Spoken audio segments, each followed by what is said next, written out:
Hello friends, તમારું અમારી ચેનલમાં હાર્દિક સ્વાગત છે। આજે આપણે વાત કરવા જઈ રહ્યા છે કે બજાજમાંથી કેટલામાંથી આપણે અલોટમેન્ટ મળતું જોવા મળશે, શું આપણા ચાન્સીસ છે, સાથે ક્રોસ અને ટોલિન્સ વાયરમાં બી આપણા શું ચાન્સ રહેશે, સાથે પીએન જ્વેલર્સનો આજે સેકન્ડ ડે હતો એમાં કેટલું સબસ્ક્રિપ્શન જોવા મળ્યું, સાથે સાથે આપણે ચેક કરી લઈશું કે હાલના જીએમપીમાં કેટલો ચેન્જીસ જોવા મળ્યો છે। તો સૌથી પહેલાં આપણે વાત કરીએ બજાજ હાઉસિંગ ફાઇનાન્સ વિશે। તો ક્યુઆઈબીમાં 222 ગણું સબસ્ક્રિપ્શન જોવા મળ્યું છે, એટલે છેલ્લા સમયે ખાસું એવું સબસ્ક્રિપ્શન આવ્યું છે। એનઆઈએમાં જોઈએ તો 43 છે, એમાં બિગ એચએનઆઈમાં જે 2 લાખથી ઉપરની એપ્લિકેશન લગાવી છે તેમને 50માંથી એકને લગવાનો ચાન્સ છે, જ્યારે સ્મોલ એચએનઆઈમાં જે લોકો 2 લાખથી 10 લાખ વચ્ચે લગાવી છે એમાં 30.88 એટલે ઓલમોસ્ટ 30માંથી એકને લાગતો જોવા મળશે। આપણે રિટેલરમાં જોઈએ તો 7.41 એટલે ઓલમોસ્ટ 7માંથી એકને એપ્લિકેશન લાગતી જોવા મળશે। એમ્પ્લોયમાં 2માંથી એકમાં ચાન્સ છે, જ્યારે ઓધર જે શેર હોલ્ડરને એમાં અપ્લાય કર્યું હતું એમાં 18 ગણો સબસ્ક્રિપ્શન જોવા મળ્યું છે, એમાં પ્રોપોર્શનલ બેઝ પર જોવા મળશે, એટલે ઓવરઓલ સબસ્ક્રિપ્શન કેટલું જોવા મળ્યું છે 67.43 ગણું સબસ્ક્રિપ્શન જોવા મળ્યું છે। હવે આપણે વાત કરી લઈએ જે પીએન જ્વેલર્સ જેના આજે સેકન્ડ ડે હતો। ક્યુઆઈબીમાં 0.10 ગણું છે એટલે એ કાલે આવશે। એનઆઈએમાં 16.09, એમાં બિગ એચએનઆઈમાં 15 અને સ્મોલ એચએનઆઈમાં 17.51 થતું જોવા મળ્યું છે, જ્યારે રિટેલરમાં 7.28 એટલે કે ઓલમોસ્ટ 7માંથી એકને લાગતો જોવા મળે છે। હવે કાલે હજી સબસ્ક્રિપ્શન વધશે, ટોટલ કેટલું છે 7.11 જેટલું સબસ્ક્રિપ્શન જોવા મળ્યું છે।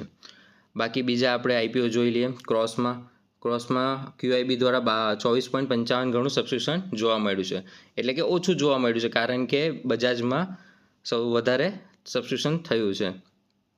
એનઆઈએમાં 23.40, એમાં બિગ એચએનઆઈમાં 23.21, સ્મોલ એચએનઆઈમાં 23.77 ગણું જોવા મળ્યું છે, જ્યારે રિટેલરમાં 11.26 એટલે કે 11માંથી એકની અલોટમેન્ટ મળતો જોવા મળશે, અને કુલ કેટલું થયું છે 17.66 થતું જોવા મળ્યું છે। હવે આપણે ટોલિન્સ વાયરની જોઈ લઈએ, એમાં પણ સેમ કન્ડિશન છે। ક્યુઆઈબી દ્વારા 26.72 ગણું આ આઈપીઓ ખાસો નાનો હોવા છતાં પણ આટલો સબસ્ક્રાઇબ થયો છે, રીઝન ખબર જ છે આપણને। એનઆઈયુમાં 28.80, બિગ એચએનઆઈમાં 26.39, સ્મોલ એચએનઆઈમાં 33.63 અને રિટેલરમાં 22.45 એટલે કે ઓલમોસ્ટ 22 કે 23માંથી એકને અલોટમેન્ટ થતો જોવા મળશે।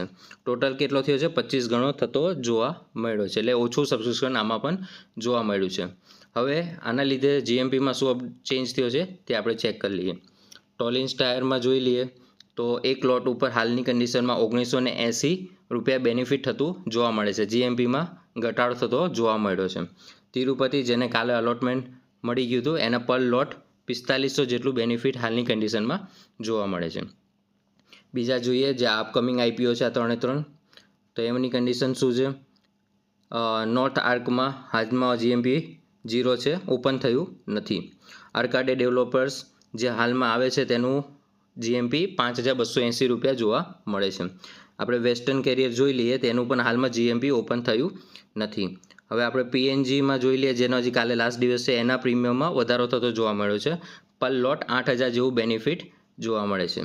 બજાજ હાઉસિંગ ફાઇનાન્સ સબસ્ક્રિપ્શન્સ ખતરનાક મળતા જીએમપીમાં વધારો જોવા મળ્યો છે, 16050 રૂપિયાનું પર લોટ બેનિફિટ હાલની કન્ડિશનમાં જોવા મળે છે, ફ્યુચરમાં કદાચ એમાં વધારો પણ જોવા મળી શકે છે।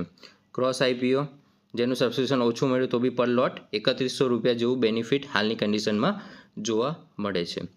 તો આવા જીએમપીના અપડેટ અને આઈપીઓના અપડેટ જાણવા માટે અમારી ચેનલને સબસ્ક્રાઈબ કરો, લાઇક કરો, કોમેન્ટ કરો।